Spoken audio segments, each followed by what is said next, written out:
Hello, good evening. Today is Sunday, June 14th, and I'm continuing with my lectures, technical talks, motivational talks for women in computing. So today I'm going to give sort of a history lesson in multi-level secure database management systems. So, as I mentioned in one of my previous talks, a bit of my background, I got into cybersecurity, what used to be called computer security, back in the fall of 1985 at Honeywell. And the particular project I was involved was to design a high assurance multi-level secure database management systems. So this area sort of began, I would say, in the late 1970s. And it was really, there was a lot of emphasis until around mid to late 1990s. So for about a 20-year period. There's still some work going on in this area, but not as much as it used to be. So, and again, I'm Bhavani Thuraisingam from the University of Texas, Dallas. And the work I'm describing, some of it is also my work that spans across almost a decade, from about 1985 to around 1995, as well as the work that others have done. So this lecture sort of provides a fairly comprehensive overview of multi-level secure database management systems. Now, why am I giving this talk today? Because I find that many of the junior faculty, or those who have got into cybersecurity or in particular secure database systems over the last 10, 20, maybe even 25 years, they really don't seem to have a very good understanding of what happened earlier on. So I think it's important to record this somewhere, and I'm hoping that this YouTube video, so as soon as I finish the recording, I'm going to post it on YouTube, on my YouTube channel. And so I'm hoping that this YouTube recording will be there for quite a while, or maybe forever, so that someone in the future could view this video and get some understanding of this whole area. Okay, so let's get started, and I'm going to share the screen.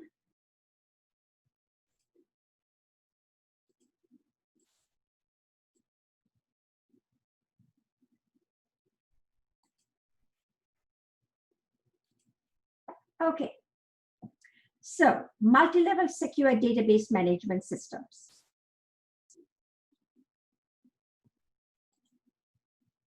So I'll be talking about what is MLS DBMS and why do we need it, a summary of the developments, and then in some detail I will discuss the various designs and prototypes and some of the challenges that we were faced with, and multi-level data models and the functions. Just like we have relational model for relational database systems, we designed and developed multi-level relational data models for multi-level relational database systems.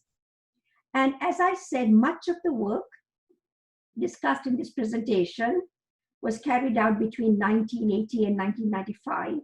And here my work, some of the work was mine, and that was carried out between 1985 and 1995. In fact, I wrote a book back in 2005 that documents much of the discussions here. I believe it was called Database and Integrating Database and Cybersecurity or Computer Security. I think it was called Database Security, Integrating Database Management Systems and Information Computer Security, and it was published by CRC Press. Anyway, Okay, so what is a multi-level secure database management system? In such a system, the users are cleared at different security levels or clearance levels. Okay, so a user could be cleared at unclassified, confidential, secret, top secret. So top secret would be the highest security level, and unclassified would be the lowest security level. The data in the database is also assigned different sensitivity levels. So you could have unclassified data, secret data, top secret data, and confidential data, and so on. These users share the multi-level database.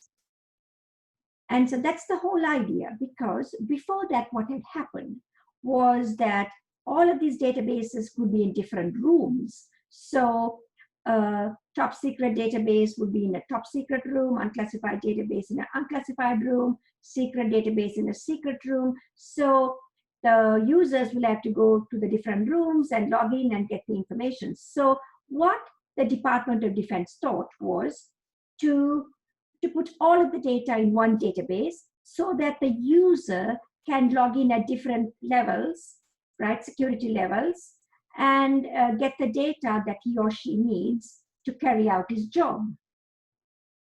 So MLS DBMS, Multi-Level Secure Database Management System, is that software that ensures that users only obtain the information at or below their level, okay? Because you don't want a user cleared at the unclassified level to get information at the top secret level, right? You don't want that. So in general, a user reads at or below his level or her level, okay, his or her level, and writes at his or her level. So what do we mean by that? A user can read, if he's cleared at top secret, he or she can read the data at the top secret level, confidential, unclassified, and secret, and so on. But we have the write policy, and that is to write the data at his level. So this came from the Bell-LaPadula policy for operating systems. There, it states that the subject, because here we are talking about processes and files or objects, a subject can read into an object at or below its level, and can write into an object at or above its level. Because we feel that if the subject writes above his level, this subject would not have access to any data above its level. So it's only going to write the data that it knows above its level. But once the data goes into a top secret container, even if it's unclassified, the user cannot read it afterwards. User at the unclassified level. But we sort of restricted it because we felt that for database systems, it didn't really make as much sense, because we were not talking about subjects and processes, or subjects and objects. We talked about people, John, James, Bill, Mary, writing into relational tables like employee table, department table, and so on. So then we figured writing at your level, security level, seems more appropriate, not necessarily from a security point of view. It's more from a common sense point of view. Okay, so why do we need it? Why is the operating system not sufficient? Operating system provides, controls access to the files, and it's much coarser grain of granularity, right? You either access the entire file or nothing. But database is different because it brings semantics into it. So it stores relationships between the data. And the interesting thing here is that database was sort of one of the first applications that we studied. But today we can have so many applications, such as social media, web, e-commerce. Okay, so many applications sit on top of operating systems. You can grant access depending on the content, the context, and also the access could be dynamic, right? After a certain time, you can grant or revoke the access. Traditional operating systems access control to files, and that's not sufficient because you've got different types of data, like tables, you've got relations and tables, attributes and data elements, and so on. And that's why you need some special multi-level access control is what you need. Okay, so some of the summary of developments, actually the early part of the work, right? It started in 1975 to around 1982. So a good example was two people called Hinke and Schaefer. They developed, they were at the System Development Corporation, SDC, and they designed and developed a multi-level data model. Then in 1982 was really, this whole area got started with the Air Force Summer Study, right? That was in 1982. And then came all the research prototypes. There was the integrity lock prototypes. I believe 2 prototypes developed at MITRE Corporation. Then came the 2 high assurance systems, SRI International and Honeywell. SRI developed CView and Honeywell developed lock data views. So I was hired at Honeywell to work on the lock data views database system. The Air Force funded both efforts, CView and lock data views. And 1984 to present, meaning more or less like 1995, a series of multi-level database systems were designed and developed. Trusted database interpretation. Okay, so any vendor can say that, okay, my system is highly secure. You need a way to evaluate. And so the Department of Defense had put out a document, I believe, in 1983 to evaluate commercial operating systems. But we said operating systems, it's not sufficient. Security provided by operating systems is not sufficient for database systems. Therefore, we needed a special document to evaluate database systems. And so what the Department of Defense did was to take the document called the Orange Book that was published for operating systems. It was called Trusted Computer Systems Evaluation Criteria, TCSEC, and they interpreted it for database systems. I believe it was called the Purple Book because the color was purple. So that was called Trusted Database Interpretation. And then came all the commercial products, I would say from 1988 to roughly 1995. Okay, so Air Force Summer Study convened, right, to investigate various designs. So then the study, that particular study was divided into 3 groups, focusing on different aspects. The first group investigated what they thought was a near-term approach. And they said that was integrity lock approach. And they also came up with some sort of design, so high level, for trusted subject approach. And I'm going to give you some examples. And the third was a distributed approach. Group 2 investigated security for what they call military messaging systems. So I won't go into it in any more detail. Group 3, they focused on longer term issues such as inference and aggregation. So in fact, our work at Honeywell and the CView SRI work focused on the longer term approach, such as inference and aggregation and so on. And the report was published in 1983. Okay, so the MITRE Corporation, so after I joined Honeywell, I went to MITRE, but that was in 1989 January. So while I was sort of working at Honeywell, or began my work at Honeywell, MITRE had already designed and developed database systems, secure database systems based on the integrity lock approach, and also the trusted subject architectures. So they came up with actually about 2 or 3 different designs, and that was from 1984 to 1986. Then Rome Air Development Center, it's now called Air Force Research Lab. So it used to be called RADC. Then it became Rome Lab, and now it's AFRL, Air Force Research Lab. They funded several efforts to examine the long-term approaches. Examples were CView and lock data views, and both intended to be A1 systems. Okay, again, remember I mentioned the TCSEC to evaluate operating systems, and you have to give a rating, right? Rating meaning that how secure is the system. So a C-level rating would be the lowest. So I think they had C1, C2, B1, B2, B3. So it's going higher and higher in security. And then came A1. So the 2 A1 systems, CView and lock data view. So these systems had to be sort of tamper-proof. You had to use formal methods to verify, and also eliminate all the covert channels as much as possible. So RADC, that is AFRL, also funded efforts to examine the distributed approach. And I think that effort was given to Unisys Corporation, which was before that STC, Burroughs. I think they had all these mergers. Okay, and then several prototypes and commercial products followed. Okay, what is the TDI? The Trusted Database Interpretation, right? It is a TC-SEC criteria to evaluate commercial database system products. And again, the classes were, as I said, C1, C2, B1, B2, B3, A1, and beyond. And the whole idea, TCB, Trusted Computing Base, that's the part of the hardware and software that is security critical. It must be absolutely tamper-proof, okay?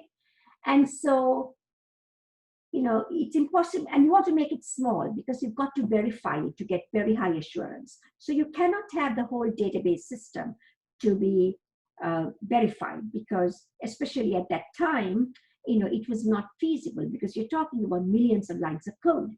So what do?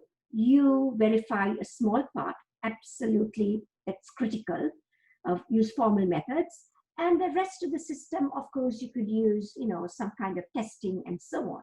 That's what's called TCB subsetting. So you have different subsets with different levels of assurance. For mandatory access control, and then for discretionary access control, DAC, right? So different levels of assurance. And then, of course, you have a companion documents for various functions like inference and aggregation, auditing, and so on. Okay, so now the taxonomy for multi-level secure database systems. So remember, there were several designs and development efforts. One was the integrity lock. So this approach has got three things. You have an untrusted front end, and then you have a trusted filter and an untrusted backend. So database is untrusted, and I'll show you with diagrams. So I won't go into too many details here. So when the data goes in, you've got to sort of encrypt it, compute the checksum. And when the data comes out, you also recompute the checksum. And I'll explain in a minute. Okay, the other approach is, so that was the MITRE, as I said, MITRE Corporation developed some approaches, some designs based on integrity lock. So CView came up with SRI International, a high assurance database system. And they said to get the high assurance, you've got to rely on the operating system to provide the mandatory access control. Because if you were to trust the database system, that means you've got more code to verify. And if you have more software to verify, then it's very difficult to get high assurance. Okay, so they said, let's keep the database untrusted and let the operating systems provide all of the access control. But there's a problem here. If you leave keep the database system untrusted, the database system can do all kinds of bad stuff. As a result, the integrity could be violated, but secrecy will not be violated because, and I'll explain to you, there's no way an unclassified user would acquire or get, not acquire, directly get, acquire is a different thing for inference and aggregation, could directly obtain top secret data. Okay, so then came the trusted subject. That was, I think, MITRE designed and developed a prototype. Also, TRW developed a trusted subject-based approach, and I'll talk about it. That's parts of the database is trusted. Then the Unisys Corporation came up with an approach called distributed approach, and where it's not a distributed database system.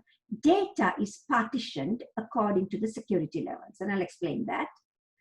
Finally, extended kernel, that was our Honeywell approach. So we sort of did some of the stuff that CView did, but we were also very interested to do some fun stuff like the inference and aggregation. And so we built some extended kernels for inference and aggregation and some other functions. Of course, you've got to have more trust. in order to do that. So whether by adding on inference and aggregation, we would get A1 assurance, we don't know. Okay, so our system was hosted on an operating system called LOCK, L-O-C-K, and that was a Honeywell's operating system. It was targeted for A1 assurance. So we felt that the database system hosted on the operating system will get A1 assurance as well. Okay, so the integrity lock, what I haven't drawn actually is a box here which says untrusted front end. Okay, so you have an untrusted front end, all of the data goes in. Then what does the trusted agent do? Trusted agent takes all the data. So every role, like John works for security department, his salary is 50,000, and he's entering the data at the secret level. So you take John, security department, 50,000, and the secret. All four values are encrypted, and you compute a checksum. It's called a cryptographic checksum. Then you give it to the database system is untrusted. That means you really don't have to bother about the database system. And so database system will take whatever is in, whatever comes here and stores it. But because it's untrusted, it can do all kinds of bad stuff and change the data, change the level, and so on. So on the way in, if you're untrusted front end, which I have not shown, trusted agent computes a checksum based on stream data values and security level, the data stream meaning the data, the row, the data is sort of streaming, I'm assuming, and store the data value, security level, and checksum. On the way out, so suppose say an unclassified user is querying for that particular data. Remember, but that data is secret. On the way out, the trusted agent will recompute the checksum, okay, based on the data value and the security level. So the security level, we are assuming unclassified user is asking, and maybe this untrusted manager has maliciously corrupted the security level, changed secret to unclassified. So trusted agent is computing this checksum. But that checksum is not going to match with what was stored earlier. Why? Because earlier it was entered at the secret level. So the security level that was taken into consideration to compute the checksum was secret. But now when you recompute the checksum, the security level is unclassified, so they don't match. So let's say the untrusted data manager, so the data is not given to the unclassified user. Let's say the untrusted data manager doesn't do anything bad, and the secret user is asking for the data. Of course, you have John 50,000, and it's a secret level. Department is security, and so the data is retrieved and it's recomputed, the checksum, and they are going to match, right? So the data is given to the user. Okay, so compute checksum based on data value and security level retrieved from the database, and then you check to see whether the two values match. But the database is completely untrusted. Okay, so you really don't have to verify anything. What is trusted is this trusted agent. Okay, so that's one design. The second design is, right, the CView design, operating system providing mandatory access control. So what happens here is that,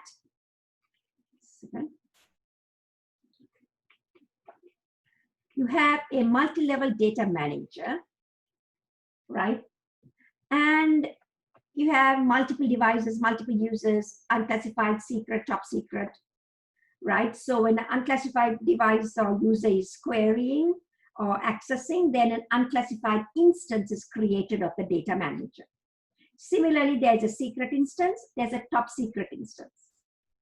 But when the unclassified instance is querying these databases, right? So all of the data is stored in operating system files. That's the important part. You do all of the database data, right? So all the unclassified database data is pushed into one or more operating system files.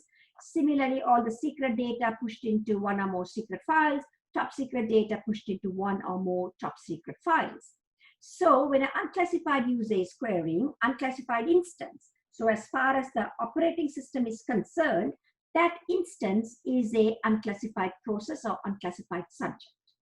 that subject is trying to open these files to read, but the Bella Padula policy or whatever policy, we are saying read at or below your level and write at your level, that policy will kick in and it will not allow this unclassified instance to open secret data or top secret data for reading. And it will only open the unclassified data. For writing, it depends. If you have write at your level policy, then it will only open the unclassified files. If you have the Bella Padula policy, enforce it where you write at or above your level, then it will open the secret and top secret and pop this data into these files. Now, when a secret user queries, then the secret instance, the Bella Padula policy will allow it to open unclassified and secret files for reading. And for writing, only the secret file, if it's right at your level, right at or above your level, then secret or top secret files. Okay, so operating system has the TCB. So none of the databases verified with respect to security. Okay, so that means you can get all kinds of incorrect results. But remember, what was of utmost importance during that time was secrecy. Okay, we didn't really care as much about integrity. Not that we didn't care at all, but secrecy was our major goal. Okay, so when I would give these talks to folks working in databases, they would say, oh, that's not acceptable because the whole idea of database is not only to store all the data and update the data, but integrity was of utmost importance. But for us in this case, it was secrecy. So, or we call it security. Operating system as TCB, data manager is untrusted, right? And an instance of a data manager is created. So top secret, unclassified, secret, confidential, and so on. So example, Oracle had a design, and I'll talk about it based on this. Secret user device enters data, and the secret instance will write the data to the secret operating system file. If it's Bella Padula, it can also write into this file. Operating system will control the write operation to the operating system file. Secret user queries the data. Secret instance will open both the secret and unclassified files. Operating system files and read from both. Recombine the data. So they collect this data, and a lot of work has to be done here. Put them back into the tables and give it to the secret device or user. Operating system will control the read operation to the operating system files. Okay, so because the database is untrusted, you could get high assurance system with this. But from an integrity point of view, this is not good. Okay. Now, the trusted subject approach, I believe MITRE had a prototype based on this approach, and also TRW, right? They had a system called ASD and ASD views that they developed. All the data is in multi-level database, so you just store everything in here. Sorry. Okay, everything is in the multi-level database. When the user queries or writes, they take a small part of the multi-level data manager. That is the TCB, trusted component base. That is part of the database system that is trusted. So all the read-write goes through this TCB. So what they said was, okay, we'll carve out a small piece. Everything that controls access to the data, read or write. Okay, and again, we are assuming read at or below your level, write at your level, but it could also be write at or above your level. So that part of the database system is trusted. But the question here is, how large is that part? You can say in theory it's going to be very small, but it could become a larger component because part of the database is trusted. And the question is, can you get high assurance, right? Because you've got to verify a small part of the database system. Okay, so that's trusted subject. Then the next design is a distributed approach. That's the Unisys approach. And that is they came up with two approaches, partition approach and a replicated approach. Okay, so what happens, the data comes from outside, all untrusted, goes through a trusted agent. And what we do here is physically separate the data into different machines. Whereas in the previous charts, sorry, oh dear, what am I trying to do? Okay, in the previous designs, right? Here, you don't, there's only one database system, right? You have different files at different levels. Whereas here, there are 3 database systems, one for unclassified data, one for secret data, one for top secret. So you will need 3 oracles. If you have 16 security levels and 16 database systems, it becomes quite expensive. So unclassified data manager is managing unclassified data, secret data manager managing secret, top secret is managing top secret. So user is querying, unclassified user's query just goes to unclassified data, fine. A secret user's query, the trusted agent will then send it to the secret database and the unclassified database. However, the trusted agent, if it can make sure that the entire query in the secret, issued by the secret user, if the entire query there's nothing classified in that entire query, it's unclassified, then it's fairly safe to send it to the unclassified data manager. But the trusted agent may not know everything, right? So you can send a query such as retrieve all employees where salary greater than 50,000. That number 50 could be a highly sensitive number, but trusted agent may not know. So you can have some extra security policies, you know, to tell the trusted agent that yes, the number 50 is sensitive. But then that could become kind of cumbersome because you've got to have the trusted, you want to have the trusted agent small. So what happens is that at one time, the trusted agent could send the secret query to secret data and the unclassified data manager, but the number 50 goes in here. Next time it will ask, okay, give all the employees who are making more than number 80,000. So the 80 goes in here. 50 could be a sensitive number, 80 could be another sensitive number. And when you put all these sensitive numbers and code words together, that could be something highly confidential, highly secret. Okay, not yet top secret, because top secret, we haven't issued any query from the top secret user. Similarly, if a top secret user is querying, those queries could go to unclassified, those queries could go to secret database, and some top secret numbers could be sent here. And they could infer something highly classified, top secret. And then later on, a top secret user could query, right?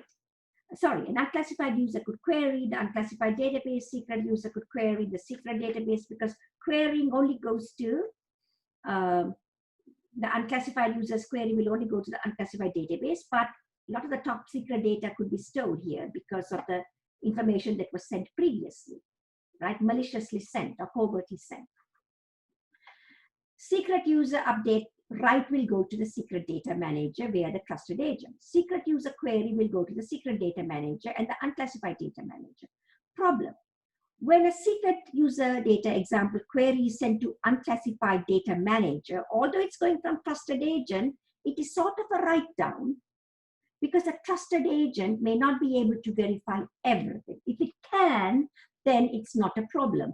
But, you know, it may not be able to. So information could be sent, right? Higher level data could be sent to lower level databases. And that in security is not acceptable. Okay, so then what they did to avoid this problem, they said, okay, let's replicate the data. Then no problem, right? So unclassified database will only store unclassified data. Secret will have all the secret data and replicate it to the unclassified data. Similarly, top secret database will have unclassified secret and top secret.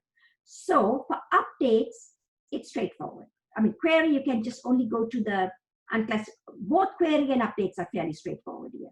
Unclassified query could go only here. Unclassified secret query could go only here. It doesn't have to go to an unclassified database. Top secret query could go to a top secret database only. It doesn't have to go to the secret and unclassified databases because they are all replicated. However, there's a tiny problem with the write operation. Why? Because if an unclassified user is writing, right, he or she has to keep all these databases consistent. So he will send an unclassified write here. That same write is going to go here, and that same write operation will go here to update the unclassified data. Now, what could happen? Because remember, you want to keep all the databases consistent because the data is replicated. So there could be, remember, these databases are not trusted. Only trusted agent is here. So they could collude, and the secret database and the top secret data manager could send signals so that if they have already updated all the unclassified data, everything is updated, then they could maybe pause and then send a signal it's done or not done. Sometimes the signals could be false. Those signals could go to the unclassified data manager. So although directly you can't send numbers like 50,000, 60,000, and 80,000 and so on, you could get like one big signal, right? So if it's not updated, you can send a 0, even falsely. If it's updated, even falsely, you can send a 1. So over time, it could become a forward channel, 0, 1, 1, 1, 0, 0, 0, 0. So remember, the point is when you update unclassified data, it has to be updated here and here. It has to be consistent. But these untrusted data managers could collude and manipulate the whole process, right? So even if it's updated at the higher levels, it could say, no, it's not updated. So they could manipulate and send some bits. And over time, it could become a covert channel. Yes, it is more secure than the previous partitioned approach, but there are some problems. There's also still a problem here. Not as much as the previous approach, but you've got to keep the databases consistent, otherwise there's an integrity problem. But remember what I said, when we all did this work in the 1980s, security or secrecy was most important. Okay, now comes our design. We had multi-level data manager, we had a multi-level data, so we use very similar to the CView. Right, operating system, we had lock operating system providing all the access control. But we proposed extensions to the kernel. Kernel is sort of that part of the security kernel, that part of the operating system that has to be security critical, or database system that has to be security critical. It's sort of the TCB. We proposed extensions to enforce the security policies enforced via security constraints. We used to call the word constraints, security constraints, privacy constraints, and so on. We didn't worry about privacy. Much later, in 2005, 2004, I did a lot of work on privacy based on this approach. But we used to call them security policies. I will explain later on in this presentation what we meant by security policy. So these kernel extensions would look at things like inference, check for inference and aggregation, and we had a robust set of security policies. Okay, so there were some criticisms because these security policies, right, when you enforce them, can you still get high assurance? And some people said, no, you cannot.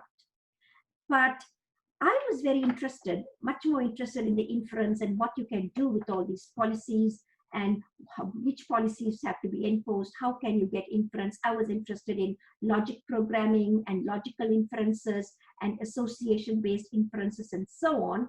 So I was much more interested in coming up with some very interesting techniques, highly novel techniques back in, you know, we're talking about 1985, 1990, around 1990. So I was quite interested, but there were some questions. Can you get A1 assurance? You are saying, people say that this is A1. Yes, good, because operating system is providing all the access, just like the CView, but you are proposing all these extensions that would need verification. Okay, so there is a bit of an issue here. Okay, so then came, this is sort of a summary, right? Kinky Schaefer, they provide operating, they're the ones who introduced the operating system providing access control. Then you had integrity lock prototypes. As I said, 2 prototypes at MITRE. One used the commercial database Ingress and the other used a commercial database Mistress. Then CView, funded by Air Force Research Lab, they also introduced a concept called, actually the spelling is wrong, Polyinstantiation.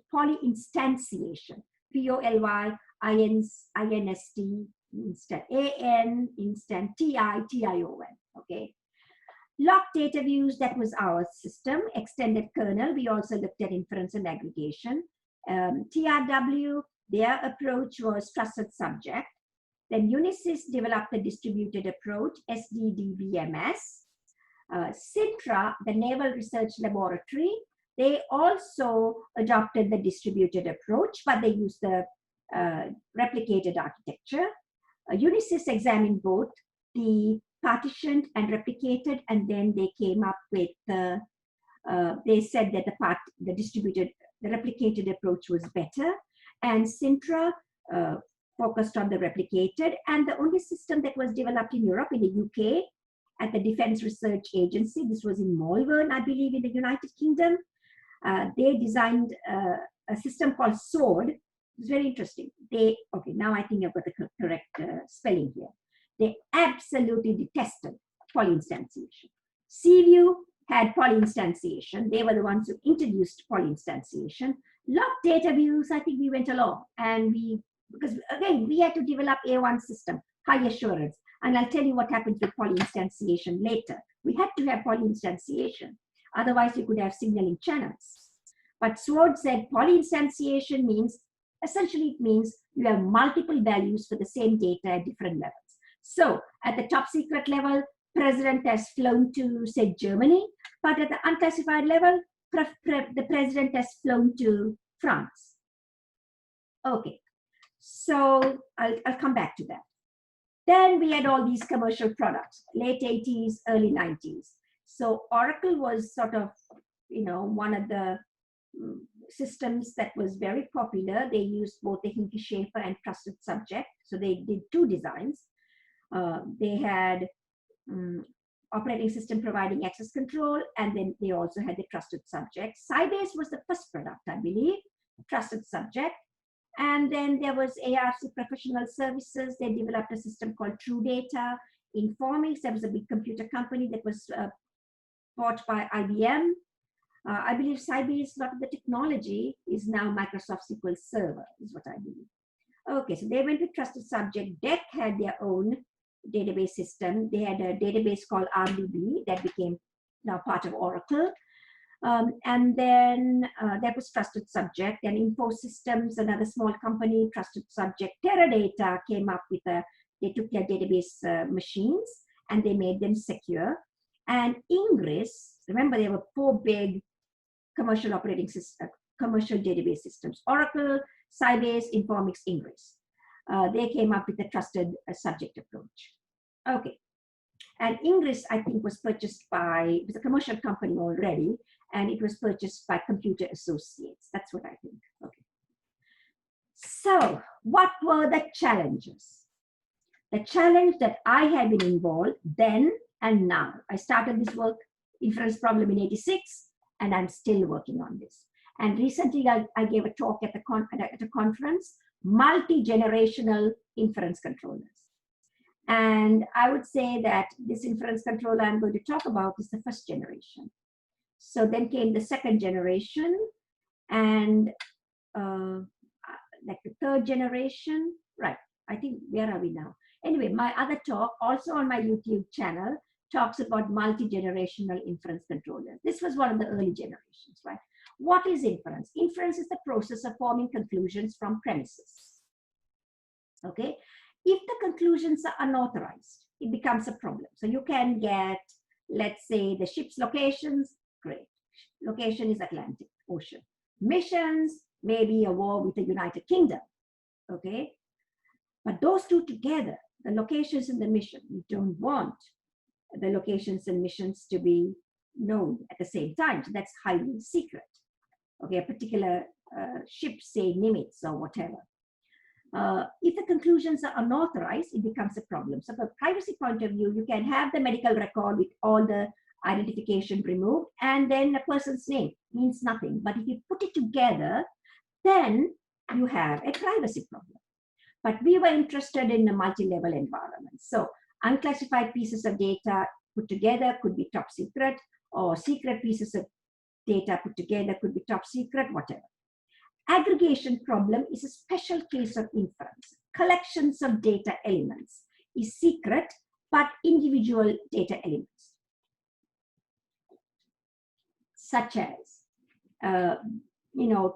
if you look at maybe 10 addresses together, you want to classify, but just one address could be okay to give out. Or one salary, you can give it out, but 10 salaries, no.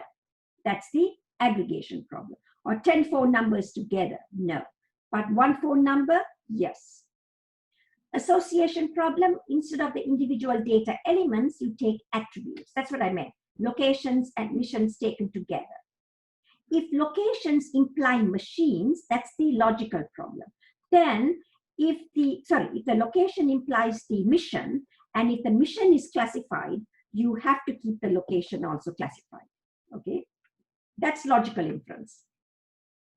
So I did a lot of work and came up with lots of policies, mission, myself, and also a team of us, both at Honeywell, and then a lot of work when I was with the Mitre Corporation. Mission attribute of ship is secret. If a relation content is if a relation mission contains information about missions in Europe, then it becomes secret. Association, ship's location and mission taken together is secret. Individually, you can give it out. Release policy, after X is released, Y becomes secret. Let's see, after the locations is released, then you don't want to release the mission. A good example I tell my students when I teach privacy, once you give up the last 4 digits of your social security, you don't want to give out the first 3, because then the middle 2, it's easy to crack, only 2 numbers, okay? So that's a good example. Aggregation, 10 or more tuples, rows of a database taken together, 10 or more phone numbers. Dynamic policy, after the mission, information is unclassified, right? So it was all hush-hush when before the mission to kill Osama bin Laden, right? We did not know, it was all top secret, but the moment the event was completed, then slowly, people started talking about it the next couple of hours, and then President Obama came and gave a speech that, thank goodness, that Osama bin Laden was killed. Okay, so logical policy, A implies B. Therefore, if B is secret, if locations imply missions, if missions are secret, then A must be at least secret. But remember, logical policy could go on and on. A implies B implies C implies D, and so on. So if D is secret, then A has to be secret as well.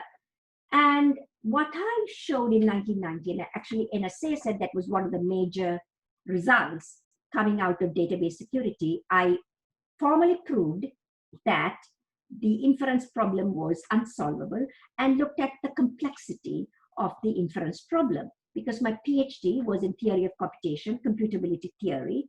And so I did a lot of work on recursion theory and complexity theory. So I used some of the work I did for my PhD, and I applied it to this inference problem. And so that was really very, very useful result. And in fact, the person who commended me for that, and he had written it in the National Computer Security Conference proceedings back in 1990, that this particular result was really critical in, those were not his exact words, but it was really important in database security. Okay, so this was sort of my team. We had 3 other people working to design and develop this whole system. We had Dr. Harvey Rubinowitz at Mitre, Miss Marie Collins, and they are both still at Mitre. And there was also Mr. William Ford. He is not with Mitre anymore. So all of us worked on this, and we published a lot of papers. We also obtained patents. And so they were very successful patents. And so essentially what I did was, what we did, we have the user interface, we have the policy manager managing all the security policies. And then we had a database design tool. My next chart will show what. We designed the database in such a way that we partition the database so that security is preserved. And I'll show you in the next chart. So we say at that time, of course, because remember, we had to implement everything. in the sense we had a commercial secure database system, Sybase. That was it. Everything else from scratch.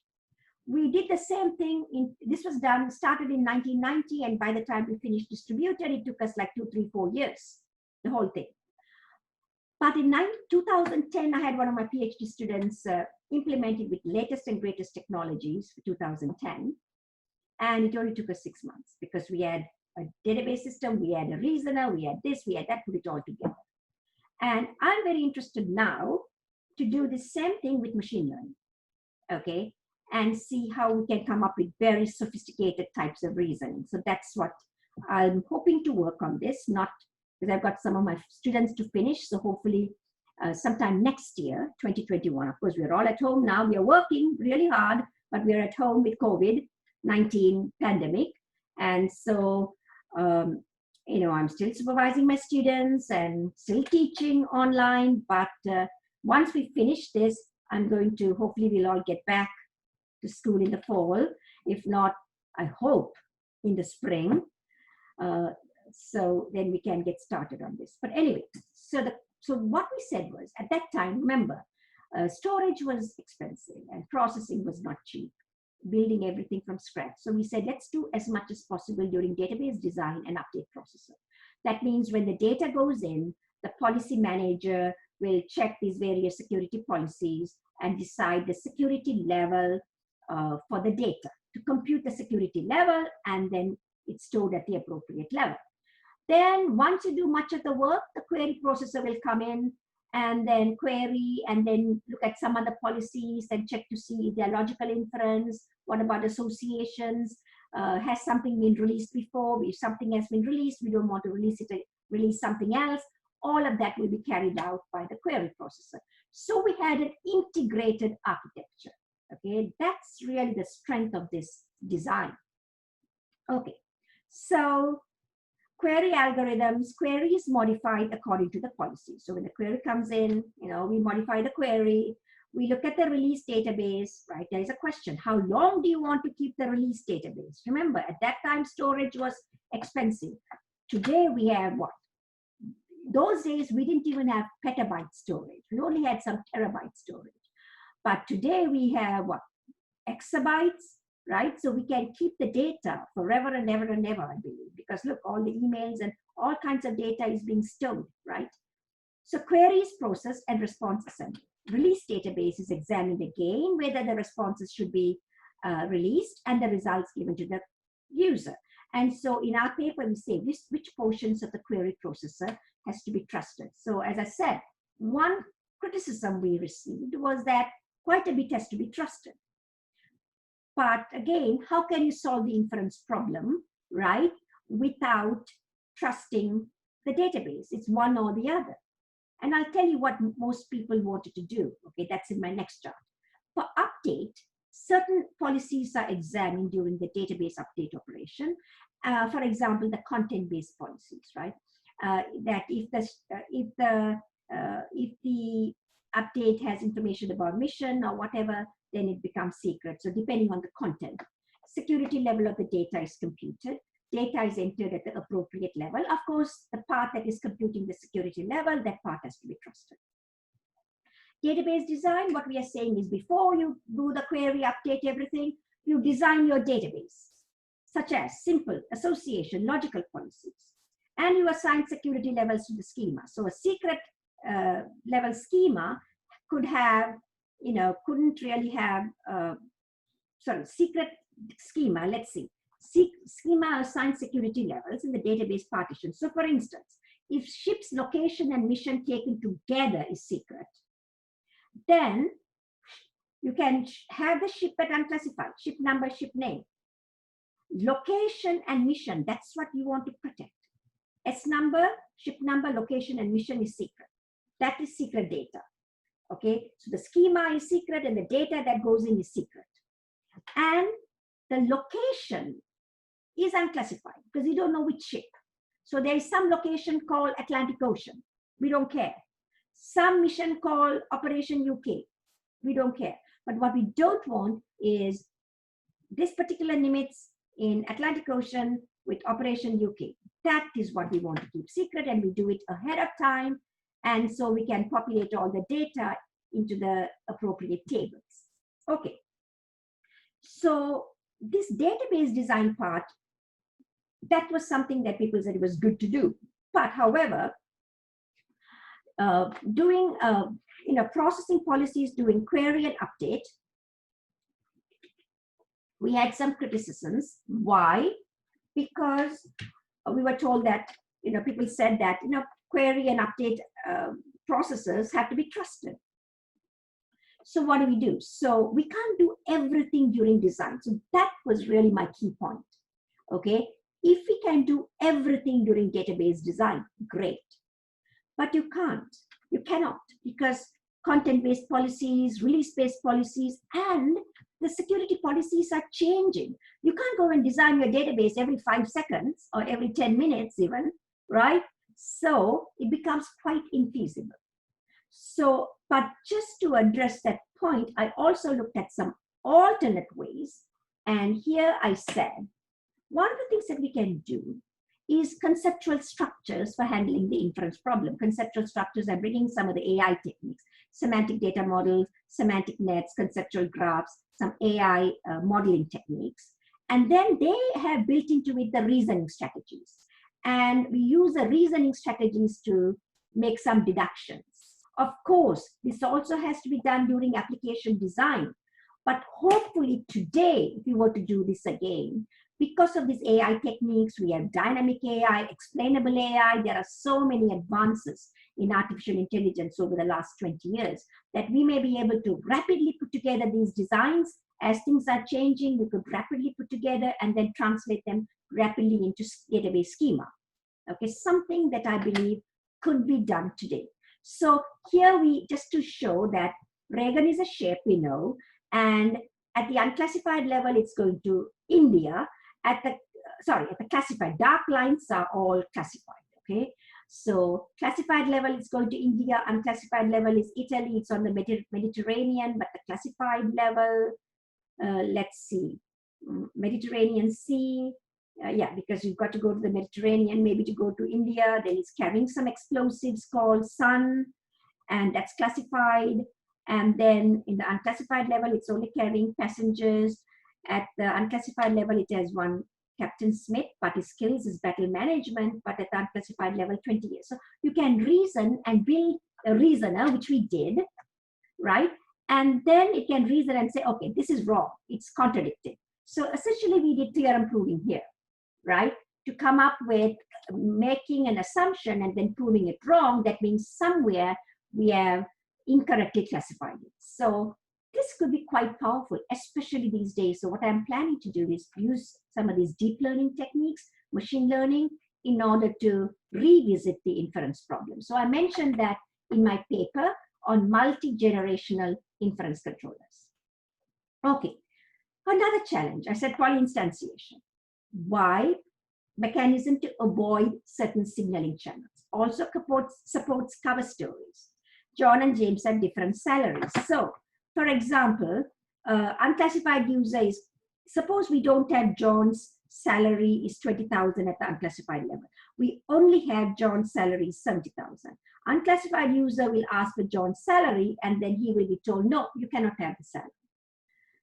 By that, he can assume that, okay, the salary could be quite confidential, but sensitive. Then he can pose multiple queries. Ask for James' salary. No, you cannot have.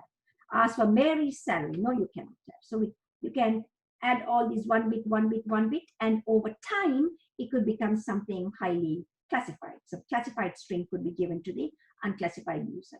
Or cover stories like president actually is flying to Germany, but he's actually flying to Germany, but the cover story that he's flying to France. Why? Because there's some very important nuclear discussions maybe happening in Germany that we don't want everyone to know. But in France, it's just for some visiting the French Riviera or some fun place. That's what we tell the unclassified people. So that's polyinstantiation. You have different views of the data at different levels, because if unclassified user is asking for John's salary. According to this, we give him the salary of 20,000 because it's unclassified, right? And John won't think anything of it, but the 20,000 could be a wrong number, right? So we are giving wrong numbers. That's why the folks who developed Sintra from the UK said you really should not lie. Database, sorry, not you, the database should not lie. But sometimes you have to in order to protect. Remember, integrity versus security, right? If you have high integrity systems, these systems have to tell the truth. But sometimes for security, you may have to lie a little bit, right? That's a cover story. So that's what's polyinstantiation about. And there were a lot of debates, and now I really don't think, we are even talking about it. This became like a religion for some people. They really felt so passionate about polyinstantiation or no polyinstantiation. And even within polyinstantiation, how to polyinstantiate. Okay, another challenge is covert channel. What happens is Bella-Padula policy, read at or below your level, write at your level, or write above your level. There is a problem. Because even though directly you cannot send data, because when a top secret user process is trying to send data to an unclassified process, the Bella-Padula model, right, will come and prevent it, will stop it. Okay, but covertly it can send data. Database transactions, they can manipulate the data locks. Remember, lock. To read a file, you need to get a read lock. To write into a file, you need to get a write lock. Two processes can have a read lock at the same time. But if a process has a read lock, no other process can have a write lock. If a process has a write lock, no other process can have a read or write lock. That's the locking rules. What these malicious processes could do is manipulate these locks. So two transactions, T1 and T2. T1 is operating at secret level, T2 operating at unclassified level. Table R is unclassified. Sorry, table R is classified at unclassified level. So T1 wants to get a read lock on R. Great, it's given the read lock. Remember, T1 is secret. Now T2 wants to write into R because R is unclassified. But when somebody is holding a lock, nobody else can write. That's the database rules. So a secret process is now holding a lock that the unclassified process wants. The unclassified process has to wait. Okay, Bella-Padula policy will not kick in because you are not reading or writing, you're holding locks. So over time, this T1 and T2 could collude and release locks, hold locks, release locks, hold locks. T1 could do play all kinds of games, and T2 each time, sometimes it can get a lock, sometimes it cannot get a lock. So over a time period, it can send several bits, 10, 10, 11, 100, and it could become a highly sensitive string. That's the covert channel. Okay, so by manipulating the locks, is well known. T1 and T2 can manipulate when they request locks and signal 1-bit information for each attempt, and over time, T1 could covertly send information to T2. So we came up with a solution. What we said, I think I have a solution. No, I don't have it here. Okay, so we came up with a solution where you have different, like replication, right? So whenever, what we said was the non-interference model. Whatever the secret process does should not affect the unclassified process. That means unclassified process must work with its own copy of the data, just like the replicated approach. Once the unclassified process updates the unclassified data, that has to be committed, replicated, and that has to be, remember, the data has to be consistent. So the secret, the unclassified version of the data that the secret process is managing, it's a copy that has to be updated. But remember what I mentioned in the partition approach, in the distributed approach, right? There could still be a signaling channel because it could be updated, but the signal may come that it's not updated. So over time, there could be a signal, but not such a huge channel. A smaller channel is still possible. but you want to separate the worlds. That's the whole idea. Okay. So that's the solution. Then, of course, we have multi-level secure data models. That means you have classified at different levels. So here we are saying entire database is secret. Okay, so I'm going to go through this fairly quickly. Here we are saying employee data relation is secret, department relation is unclassified. So everything that goes into that is unclassified in department and secret in employee. Here we are saying, you know, the attributes. Social security number is secret, name is unclassified, salary is secret, department number is unclassified. In department, we have department number is unclassified, department name unclassified, the manager is secret. So that we are classifying the attributes or the columns. Now we are classifying the rows. So employee table, everything about John is unclassified, everything about Paul is secret, everything about Mary is top secret. Department, everything about the math department is unclassified, everything about the physics department is confidential. Now comes the fine-grained classification, element level. So John's social security is secret. So we said all the social security is secret, all the names are secret in this particular case. But salary, we are saying John's salary is confidential, Paul and Mary's is secret. All the department numbers are unclassified. And then we are saying the manager in the math department is confidential and Jones is in the physics department is secret. Okay, so element level classification. Another interesting thing is we can classify views. Remember, views are essentially a subset of the table. Why do we have views? Because in reality, you've got to work with, I mean, a typical table, these are toy tables. A typical table could have 100 columns. So you really don't need all the columns, right? You only look at the columns that you need. And so you form a view of the columns that you want to work with. And so here you have, similarly, you can use views. It has become a very powerful method for security because you can create views at different security levels. So you have an employee table. And then here you create a view of department number equals 20 and make all of them secret. And department number is 10 and all of it unclassified.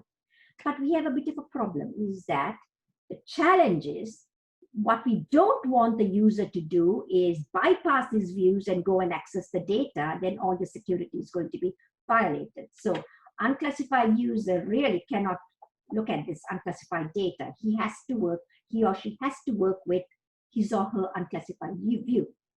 And then there are also some other problems. What happens when you want to update the view? It has to be updated in the base relation. These are called base relations. And then what happens when you have security? So there were some interesting research questions that we worked on. And this was 30 years ago. Okay, that's classifying views. Then you can also classify metadata. So what we are trying to do here is relation is called rel. So there is a table called M, and it has social security number, which is secret, employee name is unclassified, salary is confidential, the department number is unclassified, and similarly department. So you are forming the metadata, right? You're creating the metadata for the tables that we discussed earlier, and you are saying what are their security levels, okay? Then there are different functions. Multi-level secure database systems has got query processing. What do? We enforce mandatory access control rules. I talked about query processor. Remember, look at all the security policies, constraints for query optimization, transaction management. There could be security constraints, policies for transactions, and you have to make sure there are no covert channels, right? That's a bit of a problem. Metadata, you have to classify the metadata in such a way that information is not leaked, right? You can't have the existence of a ship's mission to be top secret, right? And then you give out the mission. No, if the existence is top secret, then mission must be at least top secret. The storage, again, what I'm saying is taking all the database functions and saying what happens when you bring in security. Integrity is a very interesting example, a payload problem, right?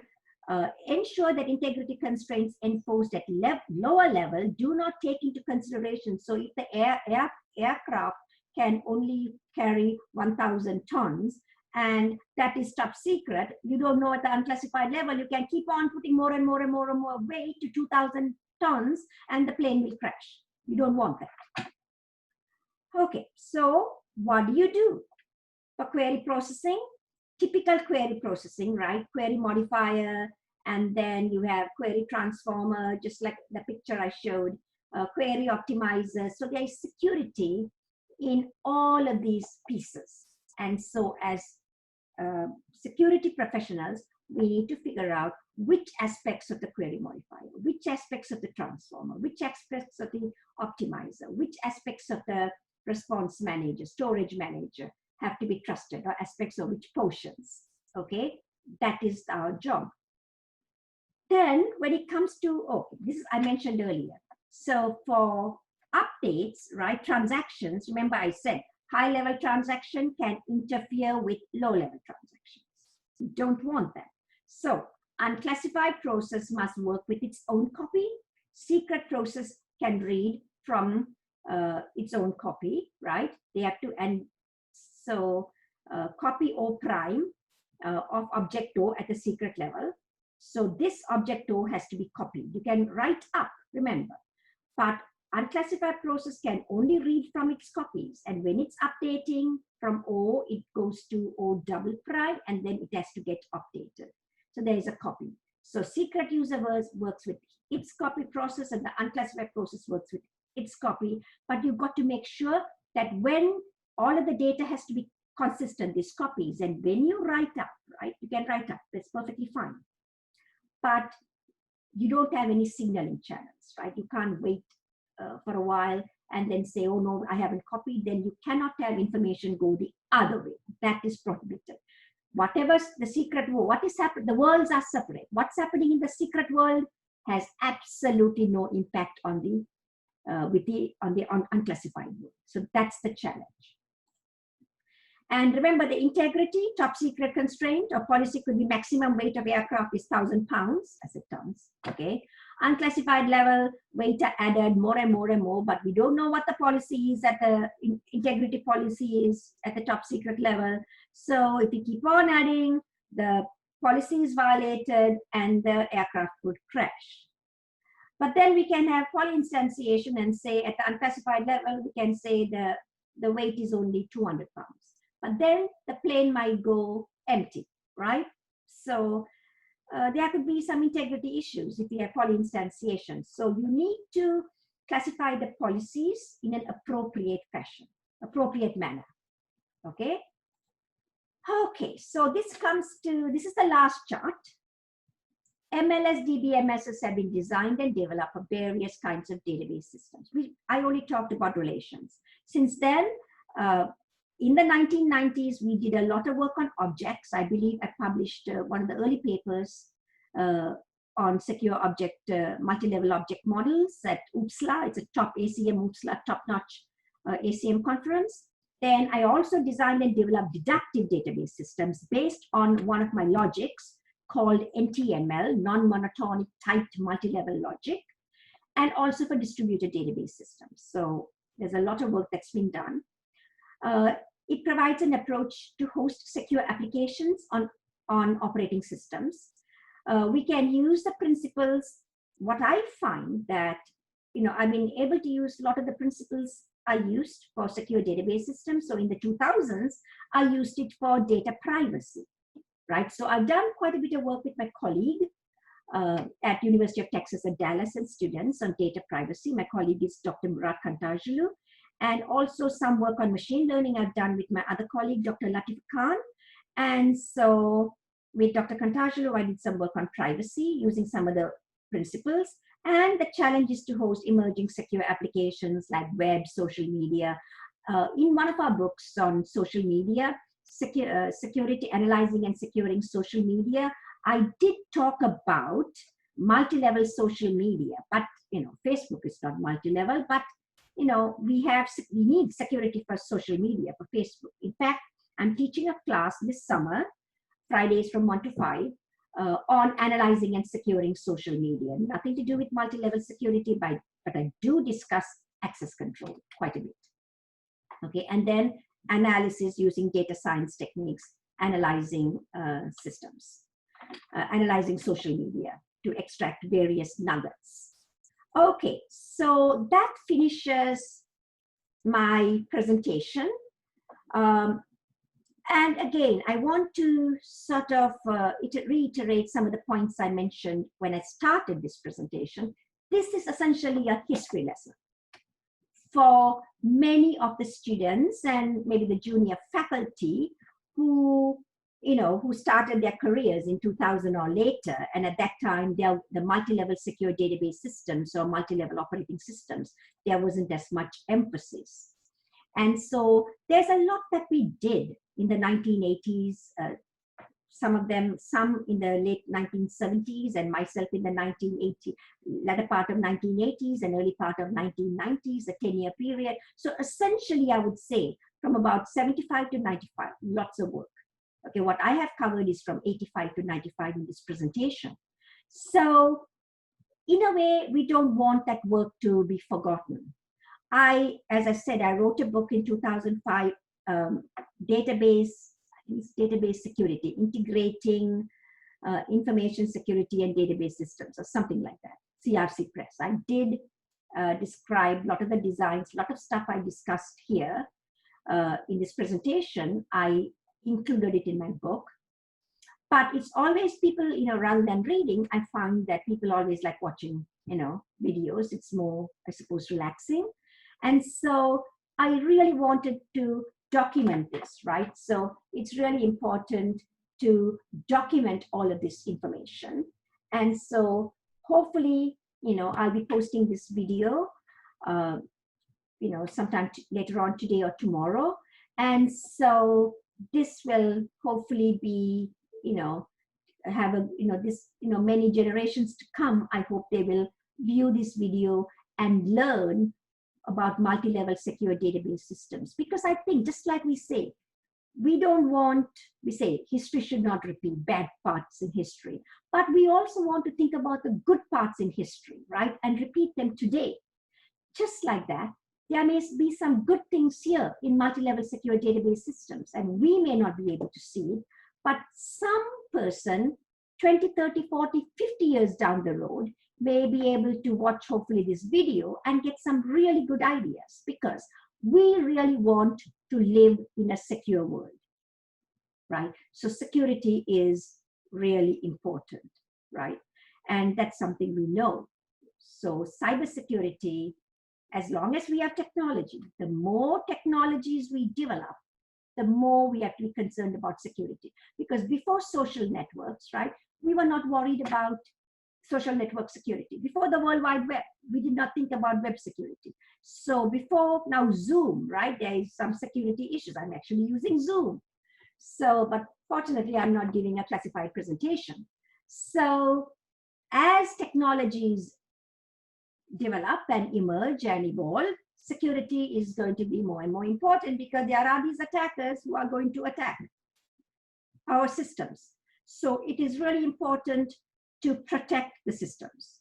And today we have machine learning. So with machine learning, we can do so much with security. But we've got to be careful with these machine learning techniques. You can put stuff together. And it can exacerbate the inference problem and privacy problem, because we don't have to look at ships' locations and missions. No, these are toy things. It can really dig deep, especially with deep learning, and uncover patterns previously unknown, and that could be highly sensitive and highly classified, right? So as we develop technologies, we have to be concerned about security. And as I said, once again, I hope this presentation will be a good lesson in history of multi-level secure database system for generations to come. Thank you very much.